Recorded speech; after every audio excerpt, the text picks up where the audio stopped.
Quiet. That's just a silly bark, isn't it, that? He's excited.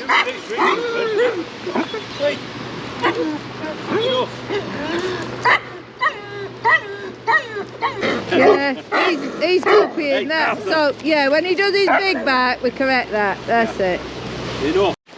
So he's doing well with my two behind. He's not, yeah, he's not bothered, is he? No. We'll put him to the test later. We'll let them all settle down. There was a lot of excitement in the car park and noise. I feel, you know, going backwards a bit. Yeah. I thought, rather than just let it continue, yeah, nip it in the bud, and absolutely. if I'm doing something wrong or whatever it is, then...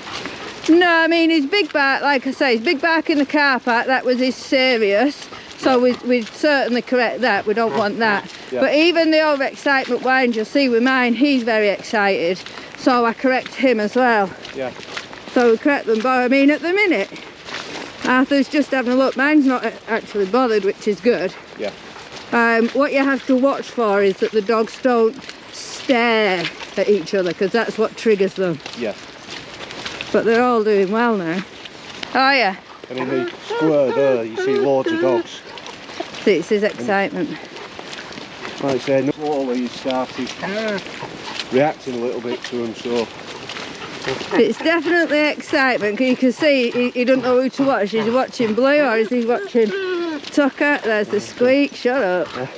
Because we're moving forward, because the dog's in front, just stop. Stop and correct. And wait, don't let him come close.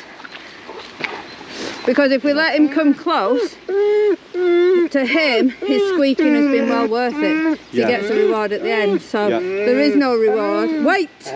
I'll give him something to do. Arthur, sit. Sit. For the video, what I did before, I just took Arthur off him to see.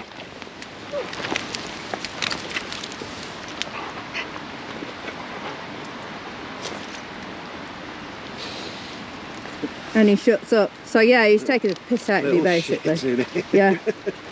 Sit. Good. Hey, I don't know. Good. Take him back. So you see what I did when I took his lead? I took it and I gave a quick flick up as well to say we're not messing. Yeah. Hey. Good. Well timed as well. If they're going to react, they tend to jump in front of you. Now don't overcorrect him, don't let him speed up, but don't overcorrect him unless he speeds up or you think he's going to lunge, and just keep them going. That was mine. And that is a typical example. I didn't watch, I'll have to see the video, I was watching Arthur. But I'm going to take a guess that the collie was staring at Blue, and that's what triggered Blue. Yeah. And it can be a very subtle sign like that that will trigger your dominant dog. Collies are one of the worst for that, aren't they, boys? Well, shepherds are as well, because they're a herding breed, so they do, they tend to stare a lot, and that's a challenge to a dog. If your dog stares for 3 seconds and more, it's usually going to kick off. Yeah. Freak. And as we can see, he's not an aggressive dog, mine, but he's a cocky dog.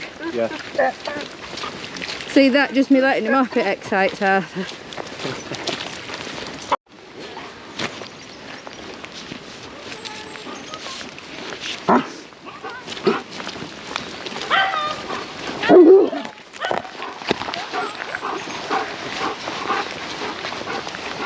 So mine's well on his big bollocks day, isn't he, today? Arthur says, you're all on a minute, I don't need to do it. Yeah? Big bollocks is doing it all for me. I normally walk and I normally have to jog behind you, and you've slowed right down. I'm doing pin steps, so do your normal walk pace. Okay. Just don't let him pull. You see how he's not pulling on the lead? Don't let him pull on the lead. Yeah. And don't give any corrections unless needed. Yeah. Beautiful. You have to be careful. If you start correcting and the dog's not actually doing anything, you're actually kind of psyching the dog up to say, oh my god, we've got something to be worried about. That's so you have to doing, and there your lead was nice and loose anyway. That's what I said, don't overcorrect, don't do anything unless you feel him start to surge. Then you give, and literally it should just be a flick with your fingers. So we cannot change pace. Neither of them, now they've got a toy in their mouth, are going to show him any interest. Yeah. So that's your way forward. This would be ideal, being able to do that. Just, Yeah. You know, and then call him back. No, he'll come back, of course. Yeah. And what you can do, if he's a bit... I mean, we did recall and he was alright, wasn't he? He was, yeah. But if you think, have 2 or 3 toys on you. Yeah. So if he's like, no, it's alright, I don't need to come back, I've got the toy in the mouth, then you whip out your other toy. So, well, you've not got this one though, have you? Ah, right, yeah. But you see, these two now are totally focused. Yeah. Well, on swapping toys and that, but they're not bothered about Arthur. And the more they're running past him, the more Arthur's thinking, oh, well, I can cry, but it ain't get me anything. Yeah. So when they're used to it, you just keep really encouraging them with it. And then when they're used to it, they only have this particular toy or certain toys on a walk. They don't have them at any other time. Right. But this will stop his whining as well. So Yeah. see, now Arthur's not bothered about these two at all. No. Because he's got his squeaky toy. Yeah.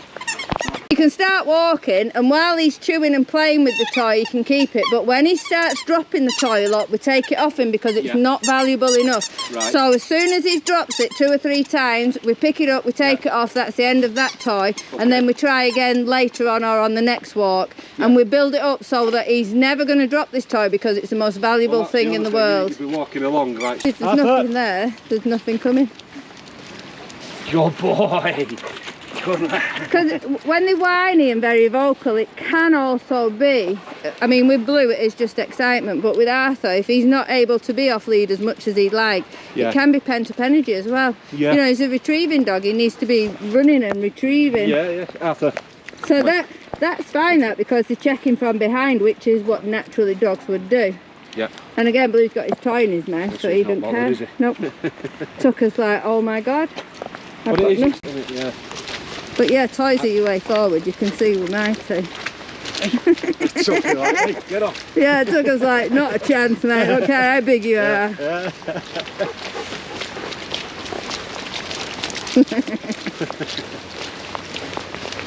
How Arthur came alongside mine was very polite of him. It wasn't in Blue's face or anything. Yeah. Blue didn't feel the need to threaten him or anything like that. Yeah. See this, even... I mean, literally, Blue's like, look, I've got a toy. Yeah. Tucker's like, I'm having them all. He's doing really well, Arthur, isn't he? He is, yeah. And he's not squeaked. Oh yeah, don't go in that, it's minion. Come on.